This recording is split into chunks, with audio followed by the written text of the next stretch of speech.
Hi, I'm back again. Anyways, I've got the Asus fuel injection set all up. Uh, Wiring is run. I'm just kind of doing a temporary setup with two of the wires. Uh, I have yet to do all the running all the wires inside the car and tightening everything up, mounting the computer and stuff like that. But I'm going to temporarily, well, like I say, power it up and program the system and see if it fires up and runs. Hey guys, I'm back. We've got the Asus fuel injection put in the vehicle. I just want to show you a couple little things before we actually get to starting it and running it all up. Up here, I didn't show you, so I've had to put the O2 sensor in here. I had to weld a bung in there. It was kind of a pain in the ass to get the exhaust down and get that welded from the top. Also over here, you can see this is the trigger wire for the fuel pump. And I've just run it through, I've just put it through these zip ties. And one thing I wanted to show you guys in the last video, I've neglected to show you this. These really nifty zip ties, you can see how the zip tie goes in here, but they've got an extra little hole. And that works great for putting your self-tapping screws. You can use that for wiring, for hoses, all the rest of it. But right now we're going to get the car down and I'm going to show you under the hood a little bit more and we'll get this thing started for you. All right, this is the moment of truth. There is the handheld controller, or I guess now it's dash mounted because of the mount. But yeah, if you look, all the wiring is right under the carpet right there. All the computers up under the dash. So you'd never even know that there's fuel injection in the car, except for that little unit. So we turn the ignition on. The unit fires up. You can hear the fuel pump going. And there's your screen. Hit the key.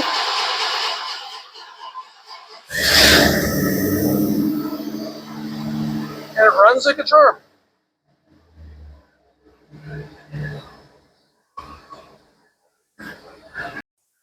Okay guys, this is the same car, the 64 Mercury Meteor that I was doing the Asus fuel injection on.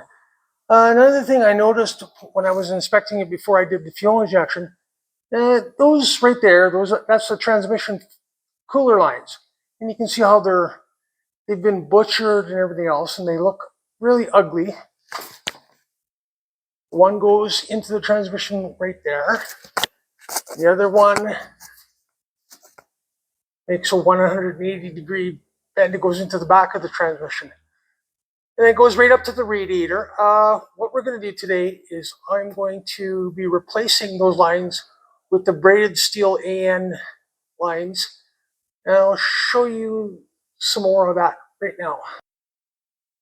There are two basic styles of these AN lines. There's ones they call a PTFE, which is a Teflon inside. And if you look there, you can see how it's white. That's actually the line. The braided hose provides protection from heat and pressure and all the rest of it. And then there's these ones here. This one here, you can see the line on the inside is just a rubber hose. And that's well and fine for areas where you don't have the ethanol in the fuel.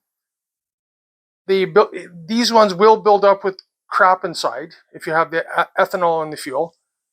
But the Teflon ones don't. They resist that pretty good. That's one way of knowing which hose you're getting is looking whether it's black or white. And to know which fitting goes with what hose, there's two different fittings. As you can see right here, there's that one that looks like that. And you open up the piece that goes over the hose, and it's got that little kink in it. I don't know if you can see it or not. On the side, so it flares up. And you have what they call a ferrule. This, what you end up doing is you pull this shielding back and you're going to expose that white hose. And then that ferrule goes over top of the white hose. But before you do that, you have to get that other end of the line that I was showing you over top of it. This is not the right one. I just put it on there to kind of show you. Now your ferrule goes on top of the white hose as you've exposed it. Then it slides, that slides inside the hose. But as you see here, I've pulled the shielding as far close to the ferrule as I can, so that fitting will grab it.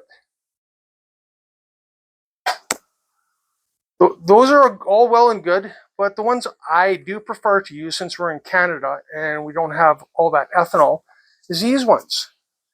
They're very similar to that. Instead of the ferrule, the fitting goes on the outside of the hose. I don't know if you can see inside, but the hose is butted right up against, there's threads in here. And I just put a drop of oil on here, or penetrating fluid, and you slide that in there and it works just like a hydraulic hose repair end. And these are all good for fuel, oil, power steering, whatever you want to do, high pressure, low pressure. But this is what we're going to be installing in the Mercury today. Okay guys, we're back. And as you can see, up there you can see the transmission cooler lines. Actually, it's better, they're right there. Come back around, got rid of those ugly beat up pipes. And come up to the transmission here. And as you can see, everything's looking really good there. And that's going to be pretty much finished product, guys.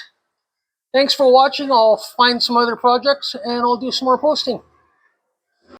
Hi, I'm just at home editing this last video, and thought I'd see how you guys liked the video, and hope it was good for you. And if there's any comments, please leave comments.